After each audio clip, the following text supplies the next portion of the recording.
Hello guys. मैं यहाँ first time मानवा एक्सप्लेन कर रही हूँ। देन थोड़ा अजीब लग सकता है बट आई होप आपको अच्छा लगे एंड आप लोग भी थोड़ा सपोर्ट कर देना। देन हम स्टार्ट करते हैं मानवा। मानवा का नाम है द प्रिंसेस गेम। देन हमें मानवा के स्टार्टिंग में दिखाया जाता है एक बैंक्वेट हॉल जहाँ पर डांस हो रहा होता है। एंड वहीं पर हमें एक लेडी दिखाई जाती है जो चेयर पर बैठी होती है एंड सारे नॉबल्स मैन उसे ग्रीट कर रहे होते हैं, यू नो काइंडनेस प्रोवाइड कर रहे होते हैं अपने। एंड उसी भीड़ में एक लड़की होती है एंड सब बातें कर रहे होते हैं, ये वही है जो एक प्रिंसेस है। एंड वो अपने बारे में बताती है। और फिर भी जब मैं छोटी थी मुझे पता था हमेशा से कि मैं एक हत्यारा बनूंगी, प्रिंसेस के रूप में, किंगडम ऑफ एसोसिएशन के हर लोग कोशिश करते थे एंड मुझे बताते थे कि मेरा हक है मेरे परिवार के नक्शे कदम पर चलने का। और ये पीढ़ी टू पीढ़ी चलते रहता है। एंड तभी हमें दिखाई जाती है एक लड़की जो चाकू लेकर किसी को मारने के लिए आती है एंड वो बताती है मेरा जो साम्राज्य है, मेरा किंगडम शैडो में छुपा हुआ है। मैंने चुपके से हत्या करने की कला में महारत हासिल कर ली है। एंड हमें वो दिखाई जाती है जो प्लेट में कुछ लेकर खड़ी होती है एंड वो दिखाई जाती है वो उस आदमी को भेष बदल के जहर देकर मार देती है। एंड वो अपने पेरेंट्स के बारे में बताने लगती है, अपने माता पिता के बारे में, king and queen of association, जहाँ उन सभी को उत्पन्न किया जाता है, यानी कि जो भी हत्यारा एसोसिएशन बनते हैं ना, उनको वहाँ वो तैयार करते हैं अपने अंडर में। उच्च पद वाले अत्याचारियों ने साम्राज्य को समाप्त कर दिया। मेरे माता पिता ने और रिश्तेदारों ने गुप्त रूप से दुनिया को क्लॉक और प्रेशर द्वारा संभाले रखा है। एंड हमें यहाँ एक किंगडम दिखाया जाता है एंड वो बताती है यहाँ अगला होने की मेरी बारी है, मतलब सब कुछ संभालने की। एंड वो अपने पापा को तलवार लेकर बोलती है यहाँ पापा, आखिरकार समय आ गया है मुझे सिखाने का। पर उसके पापा बड़े प्यार से उसके सर पर हाथ फेरते हुए बोलते हैं एरिन। यहाँ पर हमें इस लड़की का नाम पता चलता है, अब से हम इसे एरिन बोलेंगे, ठीक है। एरिन, मेरी लिटिल बटरफ्लाई, हमारी इस दुनिया की दुनिया तुम्हारी होने का मतलब नहीं है। मतलब हम जिस दुनिया में जीते हैं, हत्या करते हैं लोगों की, तुम्हें वो सब करने की जरूरत नहीं है। हनु बताती है मेरे पिता अन्यथा मानते थे। मेरी छोटी बहन और मैं हमारी शांति और संरक्षण के लिए हत्यारे के तरीकों से प्रशिक्षण से मना करना, यानी कि वो नहीं चाहते थे हम ये सब सीखें और ना ही उन सब में पड़े, उन सब चीज़ों से दूर रहे। अब भी मुझे आश्चर्य है कि क्या यह मायने रखता है। एंड उसके पापा डैड जाने लगते हैं एंड वो खड़ी रह जाती है एंड अपने डैड को जाते हुए देखती है। तभी एक जोर से धमाका होता है एंड बताया जाता है राजा वाइट सेवल और given constable of the tyre kingdom ने मुझे सुना।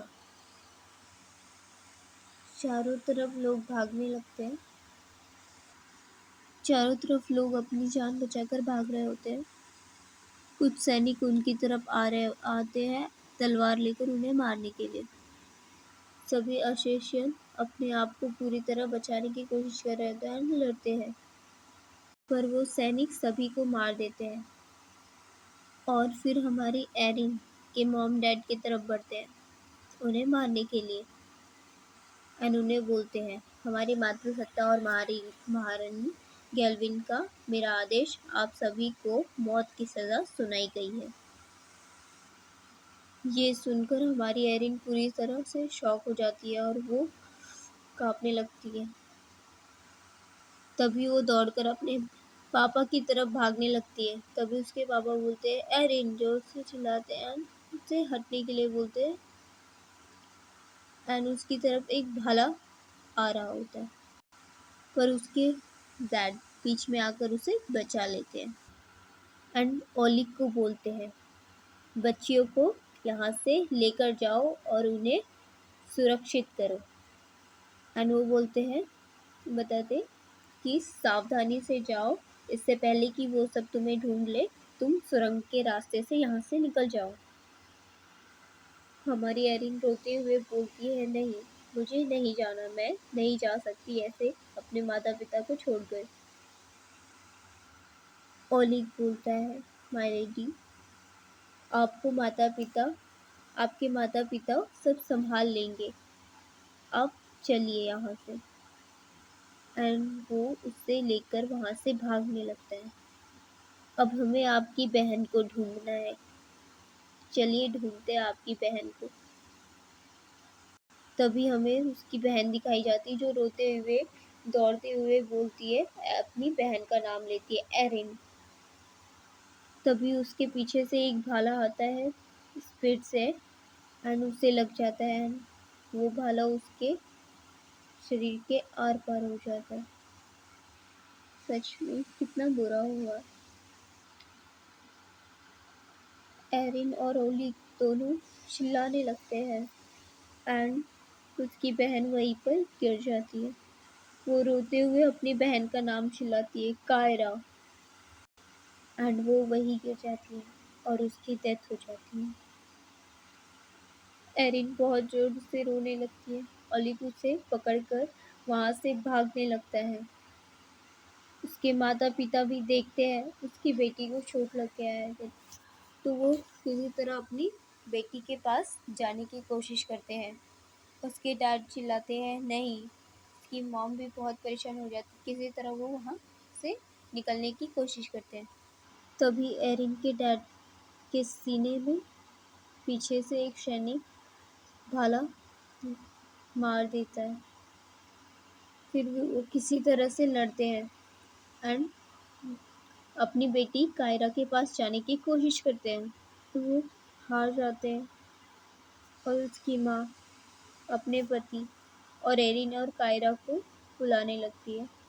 और हमारे एरिन के डैड किंग वो बोलते हैं I am sorry my love कि मैं तुम सबको बचा नहीं पाया, मैं तुम्हें प्रोटेक्ट नहीं कर पाया, इस बात का मुझे हमेशा खेद रहेगा। एरिन अपने मॉम डैड को इस तरह दूर से देखकर बहुत रोने लगती है एंड फिर हमें दिखाया जाता है वो वहाँ से निकल जाते हैं एंड वो बोलते हैं वे सब चले गए। एंड एरिन बोलती है मुझे उनके साथ ही चले जाना चाहिए था, मुझे वहाँ से आना ही नहीं चाहिए था, उनके साथ ही रहना चाहिए था मुझे। एंड वो ओलिग को बोलती है आपको मुझे वहीं पर छोड़ देना चाहिए था, मुझे नहीं लाना चाहिए था। तभी ओलिग बोलता है नहीं, बिल्कुल नहीं, आपको बहुत स्ट्रांग बनना होगा, आपको बहुत ही स्ट्रांग बनना होगा। अब आपके पास जीने का एक मकसद है, अपने माता पिता की मौत का बदला लेने का। आपको बहुत ही स्ट्रांग बनना होगा। देन गाइस नेक्स्ट पार्ट में कुछ ही दिनों में अपलोड कर दूँगी एंड आपको अगर अच्छा लगा तो देन प्लीज़ सब्सक्राइब करना एंड कुछ कमेंट करना, जिससे मुझे लगेगा कि हाँ मुझे एक्सप्लेन करना चाहिए एंड कुछ प्रॉब्लम है तो देन मुझे बताना, मैं इम्प्रूव करूँगी खुद को। ठीक है, थैंक यू, बाय बाय।